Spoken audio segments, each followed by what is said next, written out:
Hello, and welcome to the Night Sky Reader.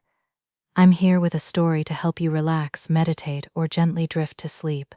Tonight, Petrichor field notes on a small loop. Settle in, close your eyes if you'd like, and let's begin. I stop at the first wet patch of asphalt, caught in a pool of street lamp light that glows more yellow than usual against the rain-dark ground. The pavement beneath my feet reflects the lamp in a softened way, not mirror bright but diffused, as if the water has become a filter between the light and the stone. The air has cooled by degrees I can feel along the backs of my hands, across my cheeks, in the way my breath seems to settle lower in my chest before I release it. When I inhale, the scent arrives all at once, stone dust made wet again, a faint back note of warm tar where the sun baked the asphalt earlier today, and something greener, plant oils lifted from the curbside grass, from the narrow strip of earth between sidewalk and street where roots still persist.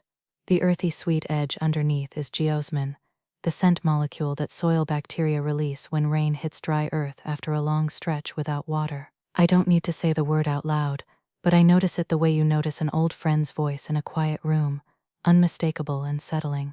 There you are, I think. I take out the small notebook from my jacket pocket, its cover speckled with the drizzle that ended 10 minutes ago, maybe 15.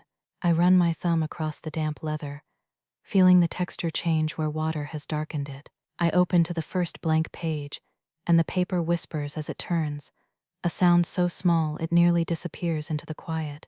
I use the lamplit page as my desk, and write in slow letters, careful not to press too hard on the damp surface. Wet asphalt, stone dust, tar, green cut stems. 7 words, that's all. Already my mind wants to sprint ahead, to list the emails I didn't answer before I left my desk, the morning meeting I should prepare for, the phone call I promised to return. I feel the tug like a hand on my elbow, insistent, familiar. Instead, I close the notebook with both hands, press the elastic band into place, and listen to the sound it makes, a soft click that belongs only to this moment, to this patch of wet pavement under this one street lamp. I breathe again, slower this time, letting the inhale last 4 counts and the exhale last 6. The scent is still there, layered and alive, and it asks nothing of me. I slip the notebook back into my pocket and begin walking. My footsteps on the damp pavement make a different sound than they would on dry asphalt. The heel strike is quieter, the scrape of rubber against wet mineral hushed, and softened by a film of water that cushions each step. I pay attention to the rhythm, left foot, right foot, a slow metronome that I don't have to count because my body knows the pace. I notice how the city's usual sharp edges have been filed down by moisture. A car passes 2 blocks away, and its tires on wet pavement produce a rounded hiss instead of a mechanical whine, the sound traveling through the damp air like it's moving through cotton. Even the streetlights themselves seem quieter, their hum absorbed or softened. I walk past the line of parked cars, their windows beaded with thousands of tiny droplets, each one catching a fragment of lamplight. I can feel the evaporative cooling against my cheeks now, a slow release of chill that rises from the ground itself, not from any breeze. The rain has turned the earth into a radiator running in reverse, pulling warmth out of the air and releasing coolness in its place. I let my gaze drop to the seam where the main path meets a narrower walkway. The asphalt here roughens into a patchwork of older repairs, different shades of gray and black where the city has filled cracks over the years. The edges of each patch are softened by the rain, their borders less distinct. I stop here, take out the notebook again, and open it carefully. I write beneath my first line, seam in pavement, cooler air rising, rounded traffic hum. I close the cover and hear the click. My shoulders drop slightly, the muscles along my spine releasing in small increments, not all at once but degree by degree, the way ice melts in a glass. The path angles to the left now, descending slightly toward a low stone retaining wall that holds back a bank of dark earth and the roots of old trees. I can see the wall ahead, wet and darker than usual, its surface a mosaic of slick patches and matte patches where the rain has pooled in the natural crevices of the stone. I reach the wall and stop. The rhythm of my steps has become something I can trust, slower than my usual pace, much slower than the speed my thoughts usually demand. There is no destination beyond the loop's own curve, no arrival point except the place where I started, which I will reach again by following this path forward. I touch the stone with my fingertips first, just the tips, and the cold travels up through my fingers like a current, a mineral chill that carries the scent of iron and old dust turned back into something elemental. The stone is rough under my touch, even through the water, a texture of fine grit and larger grains, the geology of the city made tangible. The scent here leans harder into the mineral, less green than the asphalt was, more like the clean smell of a quarry after a storm, the smell of earth stripped down to its basic ingredients. I listen for the small sounds that rain leaves behind. I find them, a drip from the lip of the wall falling onto a flat stone below, the interval between drops long enough that I can count my breaths in between. One drip. Inhale, exhale, inhale, exhale, another drip. There is also a thin trickle running along a channel worn into the wall's base by earlier rains, by years of water following the same patient path. The sound is a quiet tick, a small clock measuring only this minute, only this particular collection of seconds that will not repeat. I place my whole palm against the stone now, feeling the cold spread across my skin, and I notice how the sensation pulls my attention out of my head and into my hand, into this single point of contact. I stay here longer than I stayed at either patch of pavement, letting the drip set the tempo, letting the cold stone become an anchor. Finally, I take out the notebook, balance it against a dry section of the wall's top edge, and open to the next blank line. I write, wet stone, mineral cold, fine grit, drip keeping time.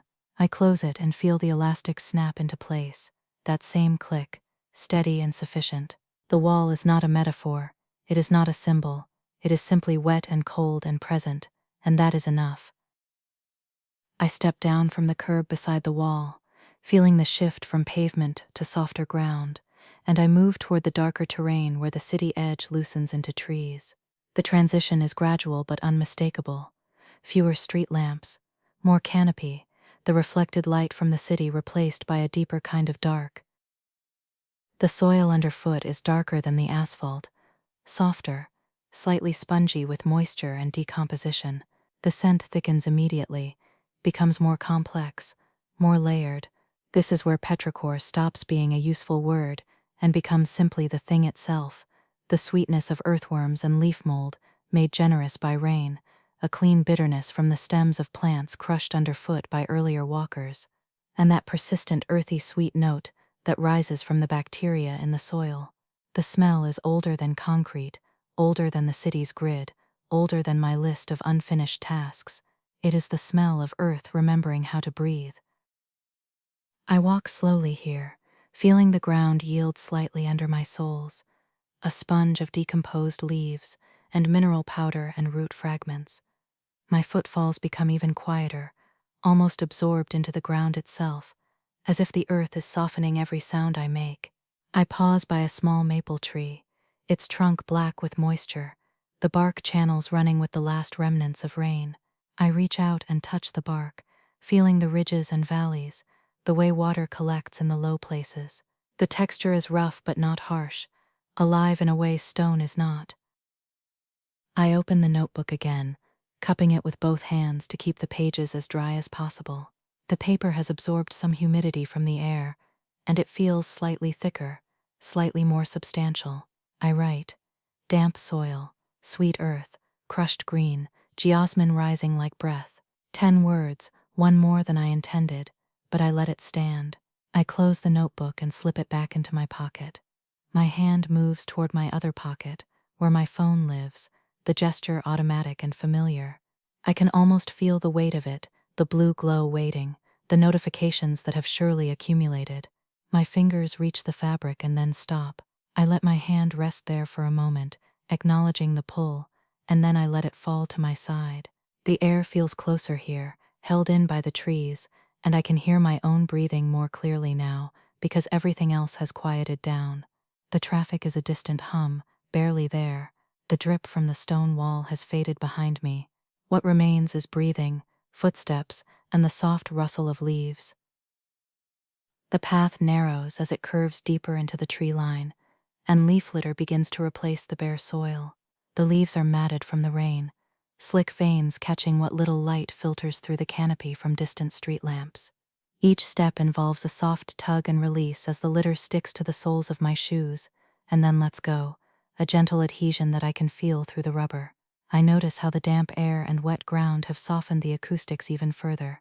There are no sharp clicks here, no sudden cracks underfoot, just a gentle rustle that blends into the larger hush, the sound of wet organic matter compressing and releasing with each step. I pause in the middle of the leaf litter and take one longer inhale, deliberately slow, matching it to the rhythm of a drip I can still hear somewhere, behind me or perhaps from a low branch overhead. I can't quite tell. The sound is a slow metronome, patient and unhurried. I let my exhale follow its pace, in for 4, out for 6, then again. The air tastes green here, vegetal, with that underlying earth sweetness that has followed me from the soil. My body is beginning to recognize this rhythm as safe, as trustworthy. I can feel my heartbeat slowing to match the walk's tempo. I take out the notebook again, moving carefully so I don't lose my balance on the uneven ground. I open to the next line and write. Leaf litter, tug and soft rustle, damp hush, breath-matching drips. I close the cover. The click is quieter here, absorbed into the leaf-muffled quiet. The worries I carried onto this walk feel smaller now, proportioned by the scale of what I'm noticing. Not because I argued with them, not because I solved them, but because they became smaller in this larger space. The loop is beginning its return arc now. I can sense it in the subtle shift of the path's direction, the way the trees begin to thin slightly, the way a little more ambient city light begins to filter through. Above me, I sense a change in the sky, a slight opening in the cloud cover, a thinning that makes the darkness overhead feel less like a solid lid and more like a depth I could fall up into if gravity reversed. Through a break in the canopy, I see the first stars. They are not dramatic. They are not a constellation I can name, not Orion or Cassiopeia or the Dipper. They are simply points of light, steady and distant, the kind of light that has traveled so far that all urgency has been burned away in transit. 3 stars, maybe 4, depending on whether that faint one is real or just my eye adjusting. I stand still for a moment, my neck tilted back, and I let the wet earth below, the cool air in between, and the starlight above exist together as one quiet system. They are connected by temperature and by silence, by moisture and by distance, by the fact that none of them ask anything of me. They simply are. I take out the notebook one more time, and I write. Stars, steady points, very far, very calm. I close it and put it away. I simply look. I let the stars be stars, and I let my thoughts be thoughts, passing through like weather, like movement, like something that doesn't require action. The path begins to rise slightly, a gentle incline that takes me back toward the stone wall from the opposite direction. When I reach it, the stone is still cold under my fingers, but fewer drips fall now. The rain has finished its work, has settled into stillness. The scent is softer too, the sharp mineral note fading into something gentler, the green plant oils receding into a clean background hum. I can hear how the city hush and the forest hush are blending now, 2 kinds of quiet meeting in the middle. The distant traffic is still there, still softened, still rounded at the edges, a hum rather than a demand. I pause here and flip back a few pages in the notebook, holding it in a patch of reflected lamplight so I can read what I wrote earlier. Wet asphalt, seam in pavement, wet stone, damp soil, leaf litter, stars. The lines are so small, these observations, and yet they feel sufficient. They feel like enough. I turn to a fresh page and write the final line of the loop. Return arc, softer scent, blended quiet, same path deeper. I close the notebook, press the snap, and keep walking. The lamplight at the starting point appears ahead, familiar and undemanding.